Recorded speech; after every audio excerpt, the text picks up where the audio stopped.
आज आप लोगों को गुणनखंड बताते हैं किस तरह से गुणनखंड हम आसान विधि से निकाल सकते हैं। गुणनखंड निकालने की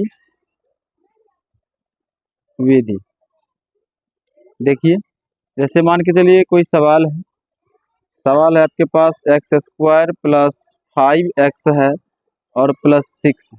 ये एक प्रश्न है और इस प्रश्न का आपको गुणनखंड ज्ञात करना है, इतना आता। ठीक है, इसको कैसे ज्ञात करेंगे? तो सबसे पहले देखिए, इसका फर्स्ट वाला और इसका लास्ट वाला, ये दोनों को गुना किया जाता है। यहाँ पर आपको फर्स्ट में देखिएगा तो x² है और गुना हम करेंगे किसको? लास्ट वाला को। लास्ट में क्या है? 6 है।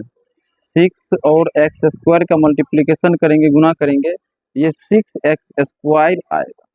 ठीक है, अब आपके पास इस क्वेश्चन में जो बीच में है, ठीक है, x के टर्म में जो है, x का जो गुणज है वो यहाँ पर 5 है।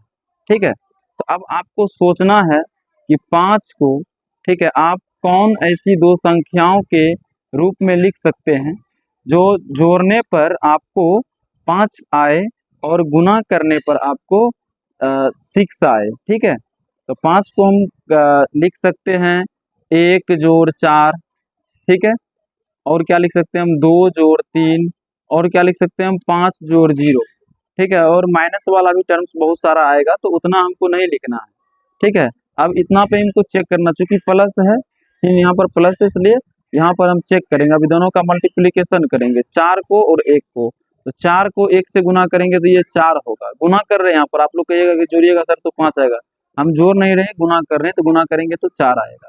और 3 और 2 का गुना करिएगा आप, तो इसका गुना आपको 2 या 6 आएगा। तो इसका हम देख रहे हैं इस 6 के बराबर हमको आ रहा है। तो अब जो हम लिखेंगे यहाँ पर 5x को, तो 5x को हम लिख सकते हैं 2x प्लस 3x। ठीक है, अब इसको गुना जब करेंगे तो 2 या 6 और x गुना x करिएगा तो आपको x² आ रहा है, 6x² आ रहा है।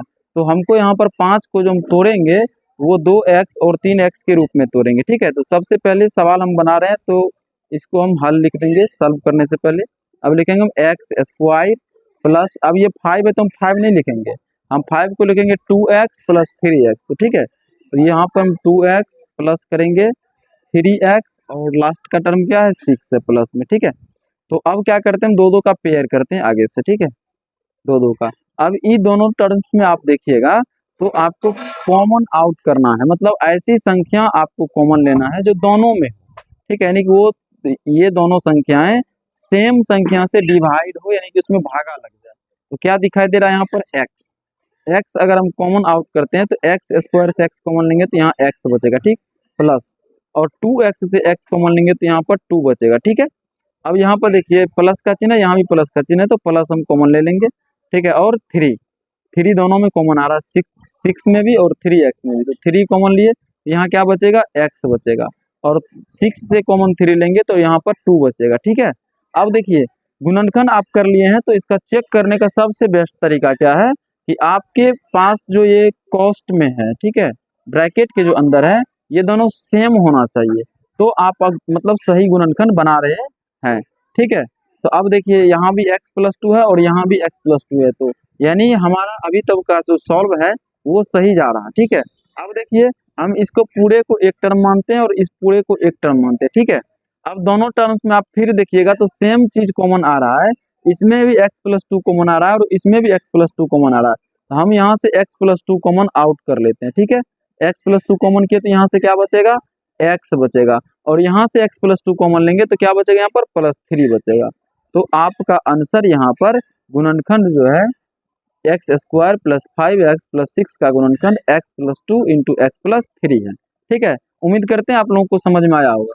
तो अगर आया है तो आप लोगों के लिए एक छोटा सा प्रश्न है, बहुत अच्छा सा। ठीक है, आप लोग इसको बना करके कमेंट सेक्शंस में डाल दीजिएगा। ठीक है, आप लोगों के लिए क्वेश्चन है x² प्लस 6x प्लस 8। ठीक है, प्रयास करिएगा, बन जाएगा बहुत अच्छा से। ठीक, थैंक यू।